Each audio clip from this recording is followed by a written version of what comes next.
Let's talk about how cops can help their mindset, which is ever so important, through neuroplasticity. Neuroplasticity. Neuroplasticity.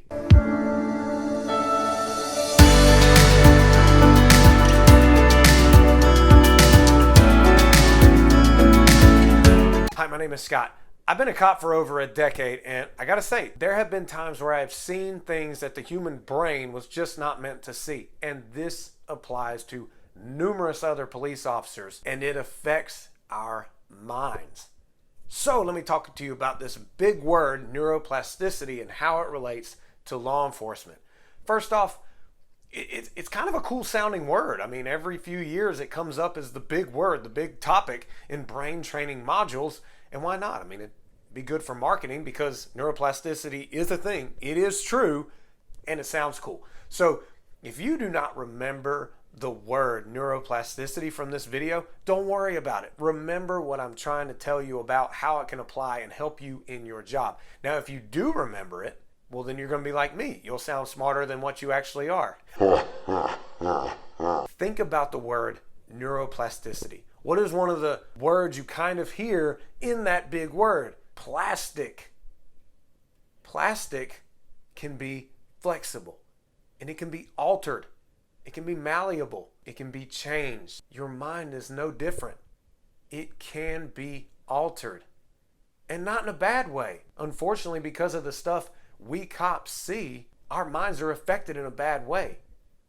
But through being aware of the fact that your brain can be altered, this is where neuroplasticity helps you and helps me. And the good news is, even if you're stressed to the gills, or you are seriously battling depression or having suicide ideations, it's never too late, and you're never too old to change your mindset.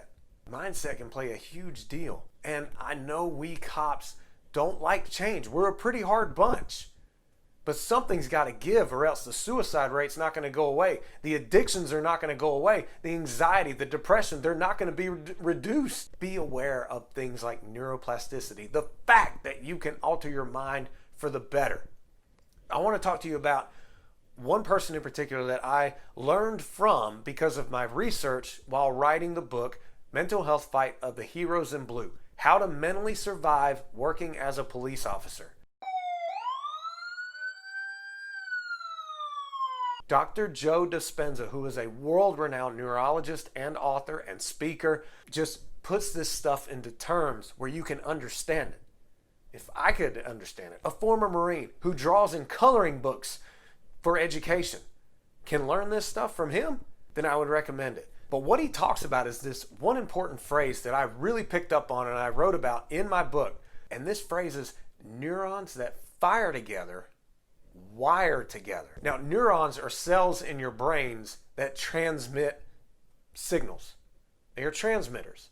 And when you have a memory of something, well, guess what?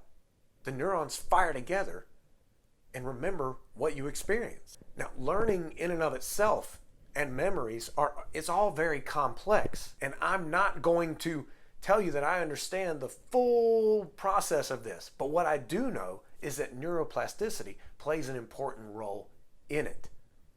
Let me give you an example of my good friend Bob. I actually don't have a friend named Bob, but let's go with a hypothetical guy named Bob who wants to be a SWAT team member. So what Bob does is he goes and watches the SWAT team train. Well, guess what happens while he's watching? His eyes are taking in what he sees, so those neurons are firing together and wiring together what he sees, and he's understanding, hey, this is good. I need to watch this stuff. And the brain says, all right, Bob has interest in being a SWAT team member, so let's form everything we can to help him be a SWAT team member. Your brain can actually help you. You know that, right?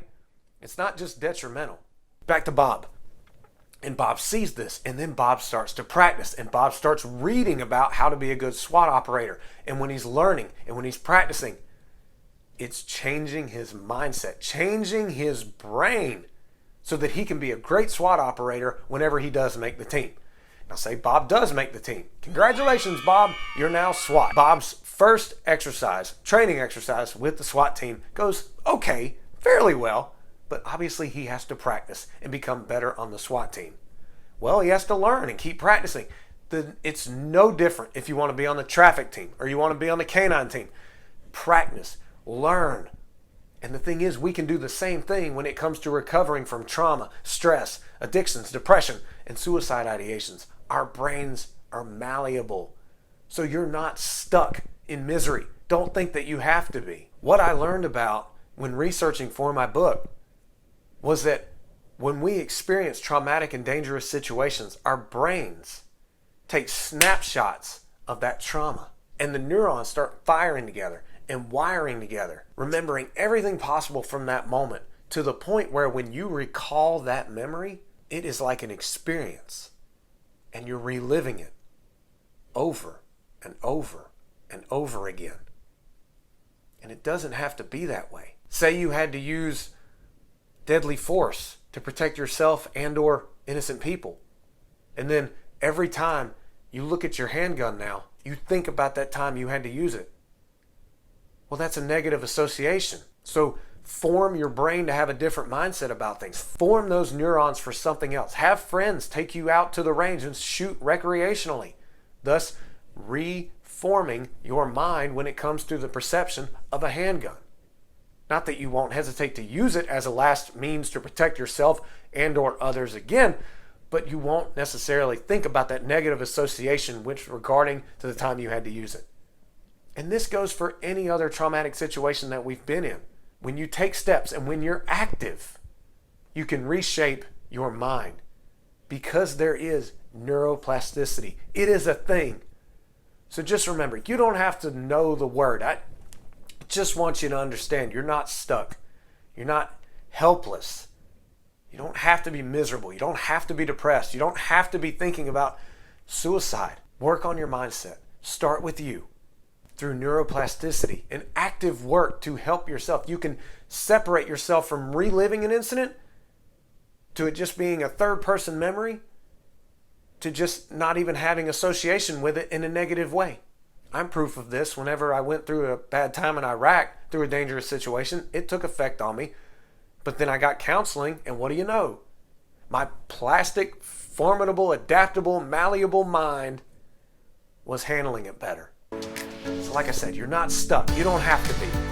Neuroplasticity, it is a thing. You can train your mind how to survive this job and be healthy in life. I look forward to talking to you again. Take care, and may God bless.